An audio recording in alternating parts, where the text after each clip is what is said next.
Hey team, welcome to the show. Well, this week I'm up in the Capricorn group of islands. Absolutely amazing. Everywhere you look, there's a pretty picture. But there's also some amazing fish around. And our target species, well, we're going for reef fish.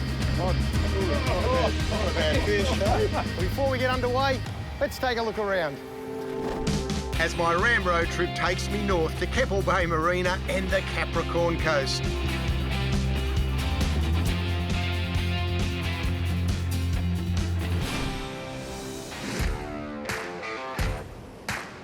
We've headed to the Capricorn coast and staying aboard the comfortable catamaran Elysium. The coastal area around Port Clinton has numerous rocky islands. I'm here with top chef and keen angler Paul and local expert Dean. There's so many fish down there at the moment, it'll give us a really good opportunity of hooking up. Behind us here, we've got this rock platform and a little island out the back. Lots of whitewater breaking all over here. It's a bit like wash fishing. I've got a little ball sinker, a couple of sharp hooks and a nice squid head on, just working the bait very slowly back to this bommy behind me. I'm hanging on, drag's nice and tight on the Stella.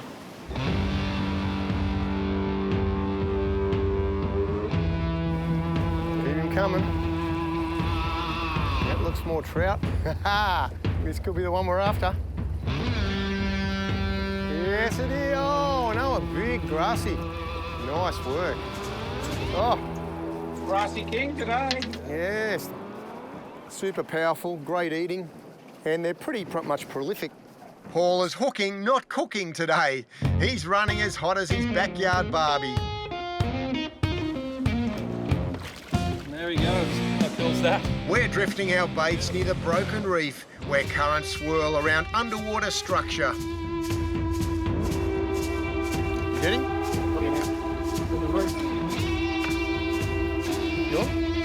You're not sure what this is? Not real big. Oh, that is a pretty fish. Woo. Nice. Oh, a big, quick. Oh, look at that, a parody. Where is I'll it? be able to get him in. Woo! All right, big fella. That's what we're after.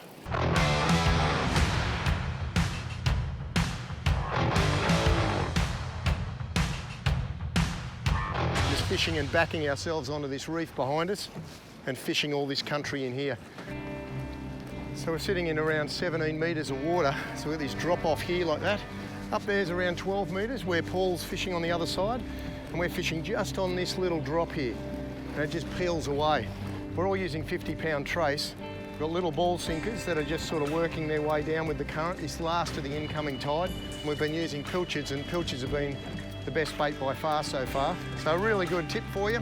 Make sure when you're out there fishing, you've got structure. Really important. Really focus your attention on these little patches where you've got, say, a rock here, and all the way out is just patches of reef. Great structure for the little ones to hide in. Obviously, the big predators are nosing their way in to try to get all those crayfish and little small fish, crabs. All reef fish are formidable adversaries, and a heavy set drag is important when fishing their territory.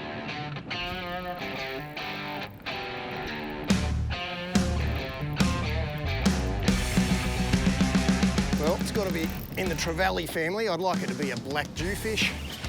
Or a nice big parrot. Look at this grappler rod, what a ripper of a rod it is.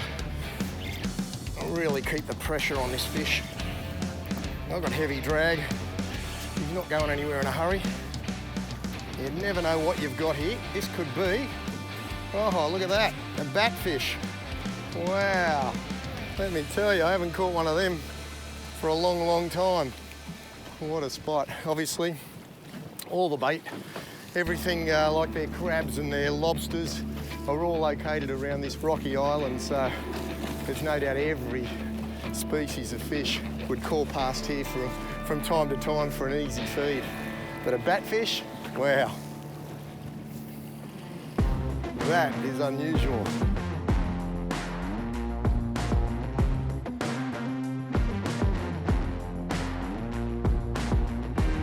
like a bat out of hell, heads back home to rejoin his colourful mates.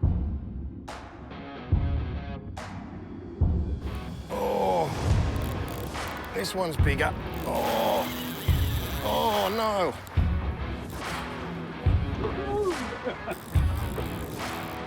Wow, if we get this, we'll be happy, boys. Get the net, he's an hour out. Yeah, you've got a bit of time up your sleeve. No? It's hard, heavy work. I use quick, short pumps to bring the powerful fish away from the line-cutting, snag-strewn bottom. Most importantly, I don't allow much line off the spool.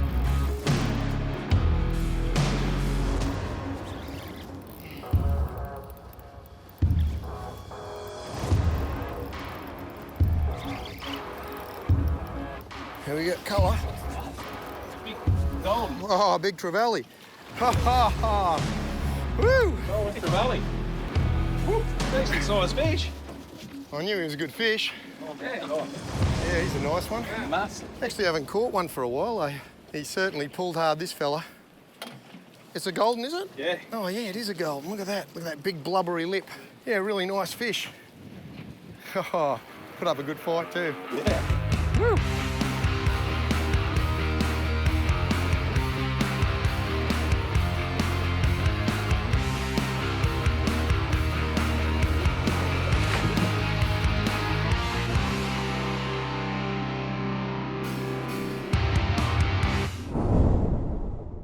Well, there's so many different species to catch on the inshore reefs. It's always exciting fun. If you like this sort of action, well, make sure you tap the like button, share and subscribe.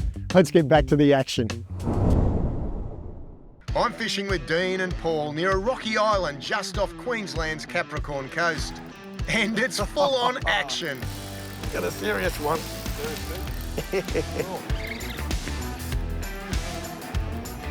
Not sure what it is.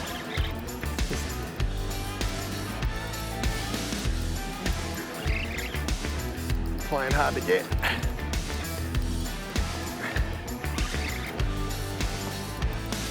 Oh yeah, what is this?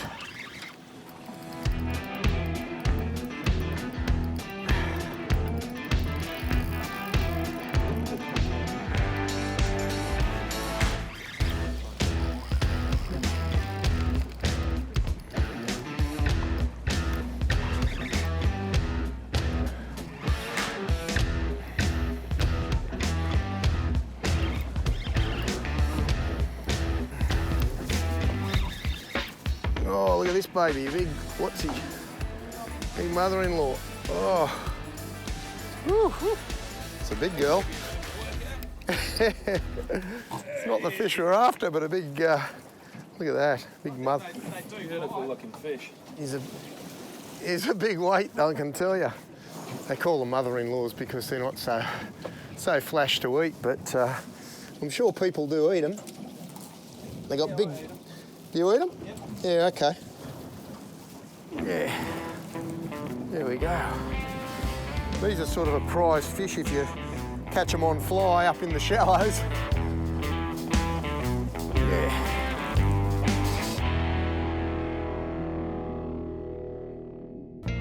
It's time to follow the sun as it sinks behind the mountains on the mainland. We've headed back inshore, closer to Elysium, to one of Dean's favourite Garmin waypoints. We've got a cracking sunset. It's not over yet here. Oh. As long as you can. Well, we keep fishing. Look at that one. Alright. Follow it down. Oh boy. Nice fish. Right. Oh, hey, grassy. See you later. You're a lucky day. Very lucky. Right, nice grassy. Yeah, grassy, all right.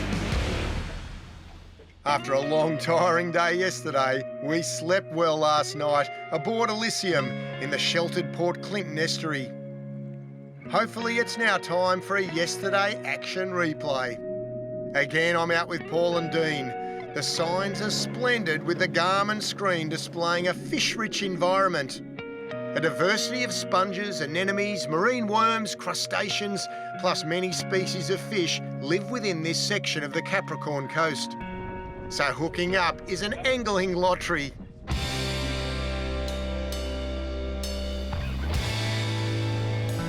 Your head shakes.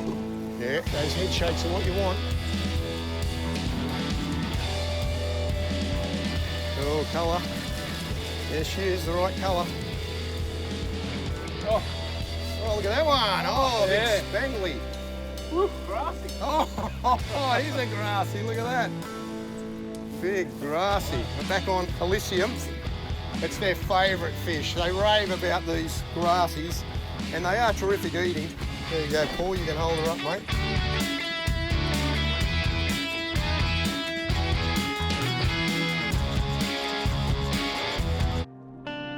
These continental islands are composed of the same rock as the mainland, formed from the tops of mountains that were drowned when sea levels rose at the end of the last ice age.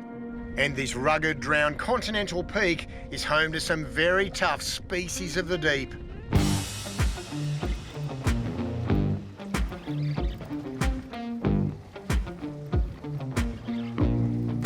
Not a bad fish, whatever it is. Cod. Another codger. Look at that. Oh, he's a beauty.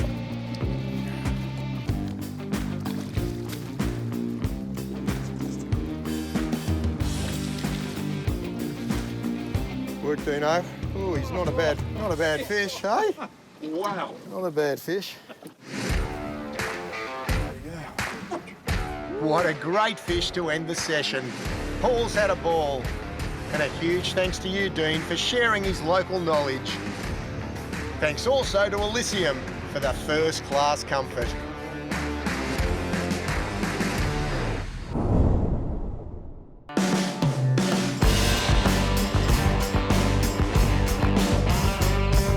Well, what a great trip that was. Always fantastic fun having sessions there by the rocky little outcrops and the islands off the coast. There's always so many different species. You never know what you're going to catch next. You've got your black jew, you've got your GTs, you've got your coral trout, and a whole long list of fish that you could catch on any cast that you do. Anyway, I've got a few tips and tricks of my own, and I'll run over those with you now.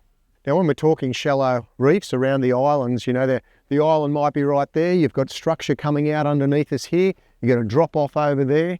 The current's sort of hitting this point, so you've got a really nice pressure point. There's a whole range of different things that you've got to take into consideration, and of course the tides pushing up and down, so those currents play a big role. Generally, when the tides are at the top and the low, it's going to be quite fishing, and most of those species really like to have the bait fish pour along right in front of them. It's a bit like McDonald's, they just grab that burger as they go. But you know, when the bait fish is there, you've got a really good chance of catching some mixed bag of beautiful, beautiful fish. And you know that there's always going to be one or two in there that you can eat and take for the table. All right, let's have a look at gear. I've got some lighter stuff here. This one here is a 5 to 10 kilo stick. So you know when you hook one of those trevally or a big parrotfish, you're really going to have your work cut out for you, but what a lot of fun it's going to be. I've got a lovely little saltwater 5000 Stella on here, and it's got 50 pound braid. I've got 50 pound fluorocarbon trace, so a nice trace to go on here. And when this rod hooks up, it is going to be going. It's going to be smoking, so the drag has to be on. You can't lock drag up on a rig like this or you're going to bust something. But very important when you're using this quality gear, you always know that you know, you're going to be in with a good battle, but you'll most likely win it. And a really good rig, this one here. This is one of the Revolution travel rods. It actually breaks up right down into some nice little pieces. Look at that. You put it into any suitcase and away you go. So I do love these travel rods. And sometimes I'm fishing with these, other times I'm fishing with something a little bit heavier. Even in the shallow waters, I might go to something like this, which is one of these beautiful extraction rods. And you can see this here. It's a 30 to 50 pound, so plenty of strength in this one here. And if you are putting yourself in the way of some big fish and you're not able to actually bring them on board with the lighter rod, well, you can always opt for something like this, a lovely Stratic. It's a 14,000. You can go down to 10,000 or an 8,000 in those inshore shallow waters, and you've got a lovely extraction rod, and that extraction range from Shimano is an absolute ripper. So the rig that I'm going to do is often a rig that I use with soft baits, like a pilchard, as in a whole pilchard. It might be a nice cut bait off a smaller fish that we've caught, and we're able to present that nicely and quite long. And so I'm going to go for 2 of these together like that. So I'm going to snell one on, tie one on, and then I'm going to have a little bit of line up here. We're going to put a suitable sized sinker through the middle. So just one of these smaller beans or one of the bigger ones if the current's really pushing hard. And then I'm going to put a swivel on the end. So that'll be the rig. It'll run about that long, and this won't be able to come right up the line. It'll actually hit the swivel. And the reason I like to do it, especially for fish like coral trout, you throw your line out there, they come in, they go bang, and whack, you can hit them pretty hard. And this will actually come up the line and actually act as another weight to sink that hook right into the fish. So, okay, we're just going to use some 50-pound line and a nice long length, probably about 40 centimetres. Snip him off, and that is going to be the deadly end of the rig.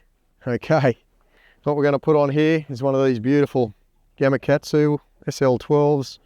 This is a size 8.0. You can go smaller. We've got a whole range of smaller hooks in here as well that all will do the same job, but these are super sharp, so I really like them. All right, so we're just going to measure a bit of line out there, going to pinch it together, and then we're just going to roll the line all the way down about 10 times, and then we're going to come back up through, and there we go. She's locked on. All right, and then we're going to get this one here, and we're actually going to snell this on nice and simply.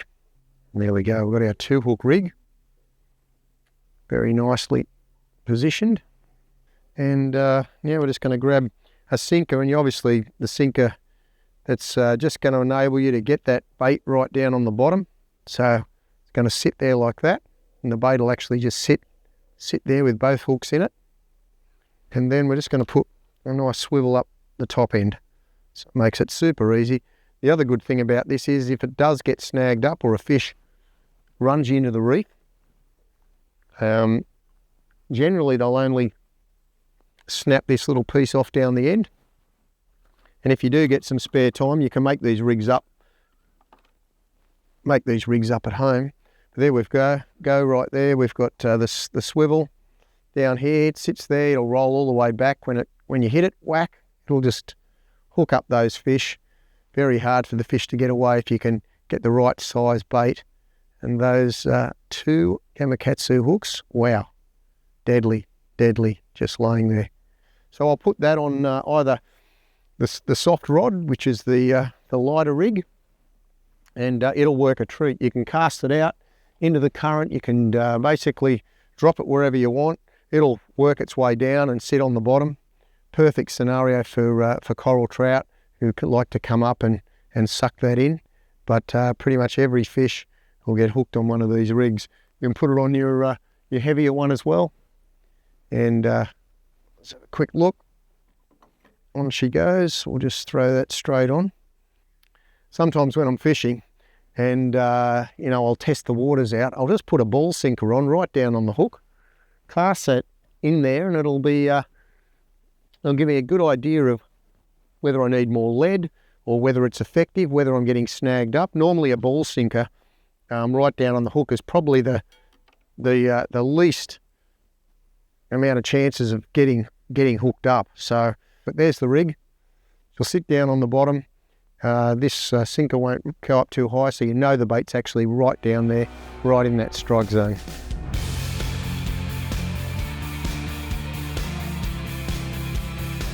Plenty of different rigs you can use around the rocky islands and those shallow reefs, but I really do highly recommend give this one a go and see how your success is. Hopefully you'll be standing there at the end of the day with a big smile on your face and lots of fish in the net.